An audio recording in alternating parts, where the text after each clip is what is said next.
Welcome to MUS231's Class 1 Recap. This course is entitled Recording Technology 1.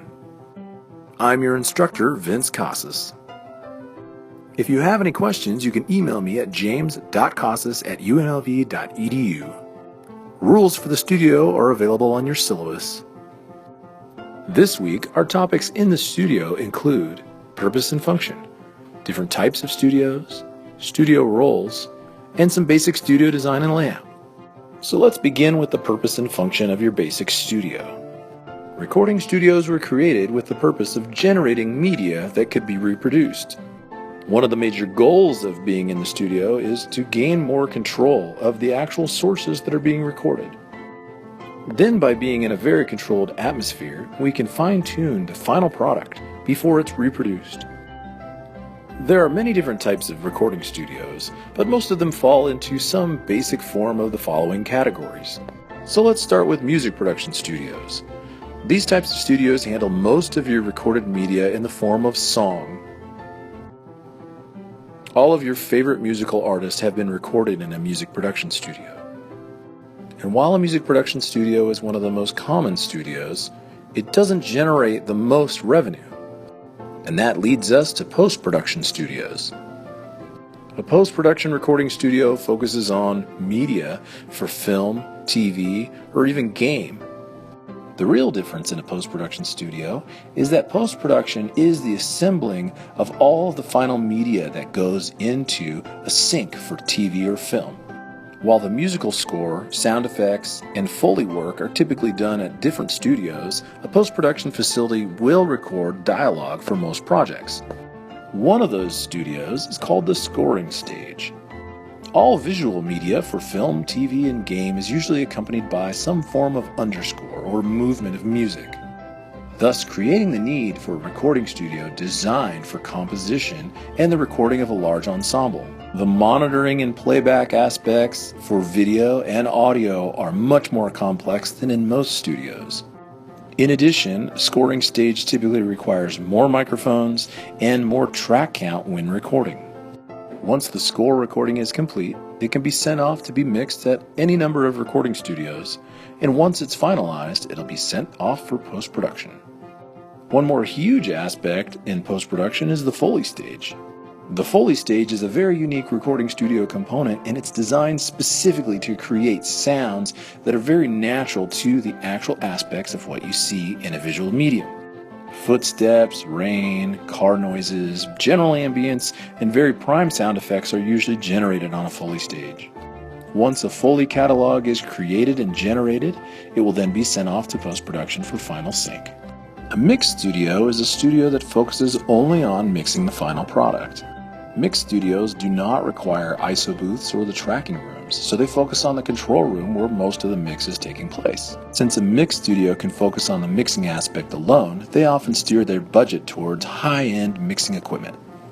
A mastering studio, much like a mix studio, is also focused on one element: mastering.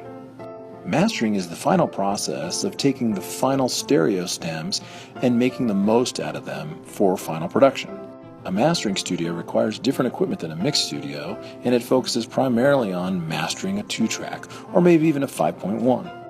Because mastering is a more pristine and final stage of the audio process, most of the equipment required for mastering is much more expensive than mix equipment. Finally, let's take a look at project studios. A project studio is typically a smaller studio and may be actually home-based in someone's residence. Project studios typically handle a wide range of pre-production purposes. Many artists, songwriters, and composers utilize a project studio to minimize costs. Most project studios do a lot of in-the-box recording. Once pre-production or project files are completed at a project studio, they're normally sent off to a larger studio for completion, mixdown, and mastering. Live multi-track recording is an element that we must talk about. Many artists and productions utilize a multi-track recording in a live performance. Oftentimes, this live multi-track will then be sent to a recording studio to be finalized, mixed, and mastered. Now let's take a look at some basic roles in the studio. Let's first start with the studio manager. The studio manager is responsible for all day-to-day activities and all personnel at any recording studio. They handle all studio scheduling, and they coordinate between record labels, A&R, producers, and engineers. The engineer is responsible for all aspects of recording, editing, mixdown, and possibly mastering in a facility. While the engineer is not directly responsible for the entire facility, the engineer is considered the fighter pilot in the organization. A lot of times, the engineer may actually generate the most income. Now, producers are a bit of a different breed, and sometimes they can be cross-mixed as engineers. The producer's main goal is to keep the record label happy by creating a product that's very sellable while still meeting the needs and the tastes of the actual artist. Producers don't directly work for the recording studio, but they work with and are typically hired by either the A&R rep, the artist, or the record label to work in conjunction with the project. Because producers have a musical say and a musical investment in most works, the producer also typically generates more money based upon additional royalties. The studio editor is more of a worker bee that typically focuses on microscopic elements of the project itself. It could be the timing or tuning of guitar or vocals. If the editor works in post-production, they may focus on spotting notes or syncing specific cues to film, TV, or game. The studio tech is an integral part of any recording facility and is often an overlooked role. The tech's main job is to focus on keeping the facility running on a day-to-day basis. General repairs and maintenance are conducted by the studio technician. And though there are times that the studio tech may actually sit in on a recording session, they're typically not a part of the production phase. The assistant engineer is typically an entry-level position, but it requires some abilities to be able to recall and organize information in a studio session. The assistant engineer reports directly to the engineer on any given project. They are responsible for taking detailed notes of any recording session, which includes mic placement, mic choice, and recalling any settings on outboard gear or any external information. In some facilities, the assistant engineer may actually be the face of the company and handle clients directly, while at some facilities, the assistant engineer is only responsible for note-taking and recall. Most larger recording facilities have a receptionist that's responsible for the day-to-day traffic and any volume of calls that may be sent into the recording studio. And finally, there's the recording intern. Typically, the recording intern is given a mundane list of tasks, which may include sweeping floors, setting up or organizing mics and mic cable, and the occasional coffee run. So let's talk about some basic studio layout. First, we have the control room. The control room is where the operator or engineer sits and conducts all of the operations for recording. The control room typically harbors all of the gear that's responsible for tracking and mixing. The live room is where the actual recording happens. The live room is typically large enough to accommodate several musicians at one time. And live rooms are usually geared to create a specific sound acoustically when combined with musical instruments. The live room has a more open, spacious sound and is ideal for recording drums and ensembles. The ISO booth is a much smaller recording room that focuses on things like dialogue, vocals, or guitar. The isolation booth has a more controlled sound and is usually typically used to create drier elements for the mix. The machine tape room is the brain of the facility. For several reasons, we have a separate room just designed for the computer systems and any tape machines.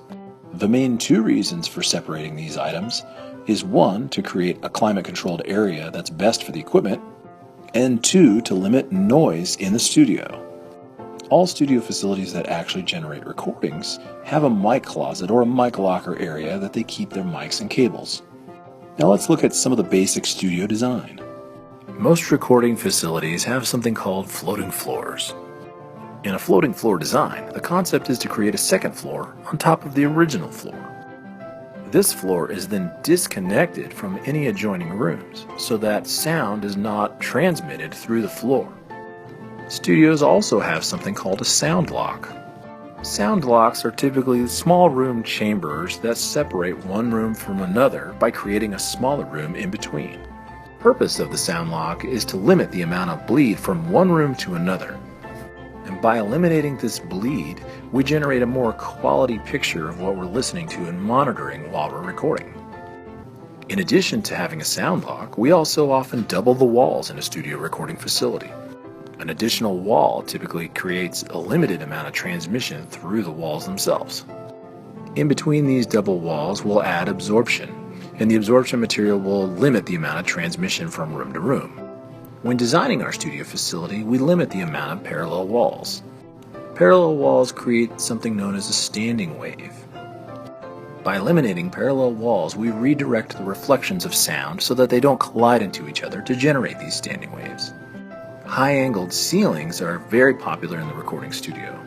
The height and the distance of the ceiling from the floor generally creates some sort of space or atmosphere for the studio, while the angle of the ceiling redirects reflections so that they are not directly reflected back down to the floor.